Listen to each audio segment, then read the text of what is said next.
সাফ অনূর্ধ্ব-17 চ্যাম্পিয়নশিপের দ্বিতীয় সেমিফাইনালে নাটকীয় লড়াইতে পাকিস্তানকে সাডেন ডেথে হারিয়ে ফাইনালে উঠল বাংলাদেশ।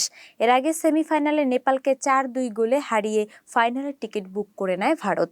আর এরই ধারাবাহিকতায় শিরোপা জয়ের লড়াইয়ে আগামীকাল ফাইনালে মুখোমুখি হবে বাংলাদেশ ও ভারত।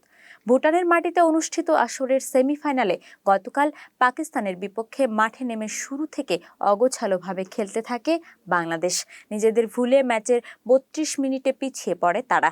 এছাড়াও 62 মিনিটে ডি বক্সের ভেতর হ্যান্ডবল করেন বাংলাদেশের ডিফেন্ডার, তাতেই পেনাল্টি পায় পাকিস্তান। সেই শটে গোল করে ব্যবধান দ্বিগুণ করেন পাকিস্তানি ফরওয়ার্ড আব্দুর রহমান। তবে তখনও ম্যাচের নাটকীয়তা বাকি ছিল। ম্যাচের 74 মিনিটে মোহাম্মদ মিঠু চৌধুরীর গোলে ব্যবধান কমিয়ে অতিরিক্ত সময় অর্থাৎ 93 মিনিটে মানিকের গোলে সমতায় ফেরে বাংলাদেশ।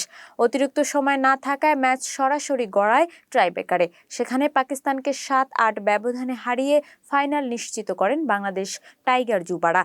তবে জয় পেলেও এদিন শুরু থেকে একাধিক গোল মিস করে বাংলাদেশের ফরওয়ার্ড লাইন, যা দেশের ফুটবলে পুরনো সমস্যা। জাতীয় দল থেকে বয়সভিত্তিক দল সবখানেই চোখে পড়ে একই চিত্র। গতকাল জয় পেলেও অসংখ্য ম্যাচে গোলের সুযোগ পেয়েও কাজে না লাগাতে পারায় হারের স্বাদ নিয়ে মাঠ ছাড়তে হয়েছে বাংলাদেশকে।